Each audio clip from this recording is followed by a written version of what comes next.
Right, you know what's coming, don't you? Yeah?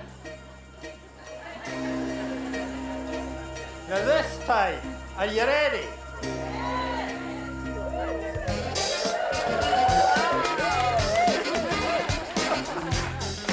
Fantastic. That's all I live for. I don't need the money. I just want the love, really, that's all. So that's what we're doing. We're picking up the pieces and starting off all over again. And you'll remember this morning I spoke to you about imposter syndrome, and I said that loads of us are just waiting to be found out, and we're hoping nobody will realise how crap we are. And I think it'd be really good to link the morning and the afternoon just by pointing out how good we are compared to other people. So I'm going to take you right back. Is that okay? Do you remember the last election? Anybody remember that? With Mrs. May? And there's some really important leadership lessons from that, because what did Mrs. May have before the election? A majority. That's correct, right? But what she decided to do was she decided to get a landslide, didn't she? Because nobody was going to vote for that scrawny-necked, beardy terrorist, Jeremy Corbyn, who was roaming the land in a duffel coat and a sailor's hat, frightening children. So nobody would vote for him. So Mrs. May locked herself in a toilet with a couple of advisors, and she decided to hold an election. And then they tied Boris Johnson up and they locked him away in a cellar, and nobody saw him for the entire campaign. Do you remember that? And the valuable lesson was that closed leadership doesn't work. If we just try and do leadership on our own in a closed context and we don't involve and engage other people, and if you're not involved and engaged, that doesn't work. And that doesn't work either if people are overconfident. There's a guy called Jim Collins, and he wrote a really famous management book called From Good to Great. And then he wrote the follow-up called From Great to Crap. And in Great to Crap, he talks about what undermines successful organisation. And the main thing is overconfidence. And Mrs. May thought she could have everything, and she couldn't. And that's a valuable theme for today, because too often what we do is we overreach. And one of the things we've been talking about, lots of us in the course of the morning, is how you're ubiquitous. There's a good word. You didn't expect ubiquitous first thing in the afternoon. And you're ubiquitous. People come, we're having a great conversation over there with some colleagues where somebody was asked the question, have you got a risk assessment for keeping alpacas? And of course, that's the kind of question you get asked all the time, isn't it? And the danger is that we're overconfident and we say yes. And if we're not clear, that's the other thing. Nobody knew why we were having the last election, so nobody bothered voting, did they? And we also got that, didn't we? We got fear over hope. The entire election was conducted with the government saying, if you vote Labour, you'll finish up back in the 1970s. Which I thought was a really attractive idea, because in the 1970s, I had brown hair, my skin didn't look like a relief map of the Cairngorms, and people returned my phone calls. So I couldn't wait to get back to the 1970s, but apparently they were thinking about the miners' strike. And Labour said, if you vote for Tories, we'll be back in the banking crisis. And what did we find? We found that people don't want fear over hope. They don't want to be told they need to do things because Ofsted might come and put them into special measures. They want to do things because it'll make a difference. And one of the brilliant things about this morning was that constantly people were talking about making a difference. People were talking about purpose and what they did and what they could do that would make a difference. And that exemplified that. Because people don't want hope based on very little. And it's really hard for you guys. That's another theme of the morning. You've got no money, you've got no teachers, you really haven't got very much going for you, apart from your own grit and your suicidal integrity, which keeps you getting up and doing all that stuff again and again. And people didn't want that. And people used the past to eliminate the future. They said it was terrible before, and if you do that, it'll be worse. Remember that? There was no real substance to anything. There was no sense of trust. And at the end of the election, who won it? Exactly. Nobody won it, because the Tories didn't get their landslide. Labour did better than expected. Some people weren't terrified of Jeremy Corbyn. And suddenly, they looked credible. But nobody really won it. All we did was we said a plague in all your houses. But while all of that was going on, there was actually a crashing wave of hope. Lots of young people voted in unprecedented numbers. There was ground for Corbyn. Disenfranchised young black people got out there and campaigned and voted. And we said that things can be different. It doesn't have to be this way.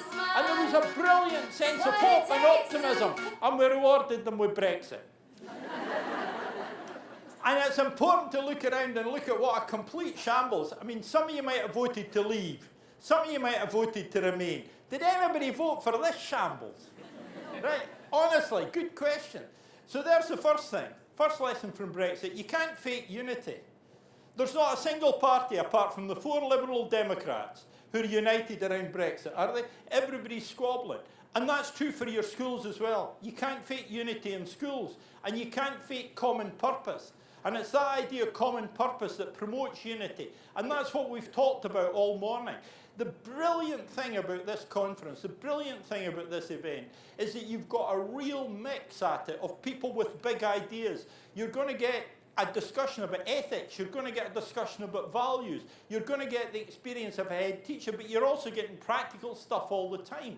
And that's all built around that sense of common purpose. And there's another valuable lesson. If you don't resolve issues, you don't get much done. Is anybody at all worried about climate change? Anybody bothered that we're all going to drown, desertify, the world's going to go to hell in a handcart? Is anything happening at government level about climate change? Because we're all too busy squabbling about Brexit. We can't face up to the issue and resolve it and sort it and move on. And that's another valuable lesson for us.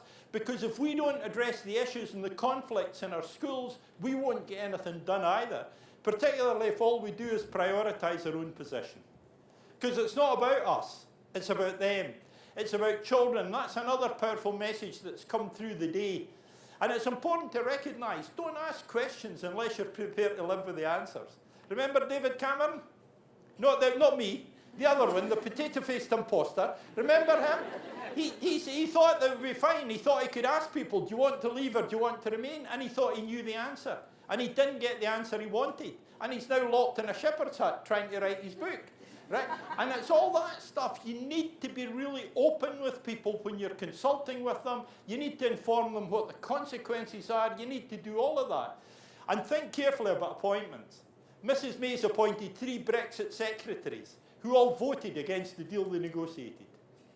Right? And that's a really important message for you guys with an HR responsibility, that it's important that we appoint people who share our vision, who are part of what we believe, who buy into the ethics message that you'll hear about this afternoon. And limiting your options is never a good idea. Right? At the moment what we've got is we've got red lines. Brexit means Brexit, but I don't know what Brexit means. We can't do that. What we need to do all the time is keep our options open. And that's all depressing, isn't it? Is there anywhere that we can look in the current world, is there any we can look for really good examples of leadership? There should be some music in this. I think it's bad news for the English game. Is there anywhere we can look at? Because hopefully, I think you can look back to the World Cup, can't you? And I think that we can all ask the question, what would Gareth do? We'll go on getting back. Now, you need to appreciate what's happening here, because I'm Scottish. Right? I mean, this really hurts me. The day that you played Sweden, I was doing an in-service in Manchester, and they said, would you start an hour early? We don't care about your crap. We want to be finished in time for kick-off. So I moved an hour early, and I went to the pub with all these people, and I watched England play. And halfway through the game, I heard this voice going, come on! And it was me. And I'm normally like Andy Murray. I support whoever's playing England. So what's changed that? And there's the first thing that changed it. Gareth Southgate said that at the start. He said, I'm very conscious I've got lots of faults. No previous English manager, recent English manager did that. They'd gone for superstar managers. Sven-Goran Eriksson, Fabio Costello, or whoever. And what Southgate did was he didn't deny the past. He just said very clearly what the future would look like. And he said that. He said, we're just lads from Barnsley and Leeds and Blackburn, and that's so important for Saturday. And what he did was, instead of saying, we're the superstars, we've got the wives, we've got the glamorous girlfriends, we've got the millions, and we've got the money, he said, we're part of you. And what happened as a result of that was we became part of them, didn't we? Suddenly people were proud to be England supporters. Suddenly it all moved on, it all had become different. And then we got that There are some complex and difficult things, but you know what? Somebody invented penicillin. This isn't that hard. And when they lost, we forgave them, didn't we? And largely we did it because of that. That photograph was taken at the end of the first penalty shootout that England had won since 1066 at the Battle of Hastings. The Battle of Hastings was a draw at full time. It was settled by penalties. Harold slightly handicapped by the eye injury, but never mind. Right, that was the last time they'd won one. And at the end of it, Southgate's not congratulating Marcus Rashford. He's not congratulating Eric Dyer, who scored the last penalty. He's with the player who missed. And what he's doing is, by his behaviour, not by his words, by his behaviour, he's saying this is what matters to us. This is a game that we're all part of. Empathy is more important than triumphalism. And in that moment, you saw what leadership meant for that man. And the whole country rose to it. And that's what it's about for all of us. It's about changing cultures, it's about supporting ethics, it's about having values, and it's about living them. And do you know what? That's all it means. Today, we're not asking you, despite all the excellent workshops and presentations, there's nobody here today saying, do it this way.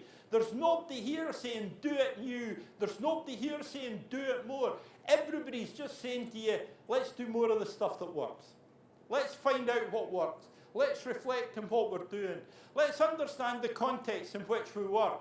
Because it's a lot different if you're a business manager in a wee primary school and you have to set an alarm this morning because there's something you have to do at 11:30 from being in a massive big academy chain. You need to understand the context and you need to do what you believe in. And not just take ideas from everywhere, but share and apply. And that's the joy of ISBL, if I may say so. And it's the joy of this North East Trust, that you bring people together to talk, to offer ideas, and not to shoot for the moon, but to recognise that progress is better than failed reinvention.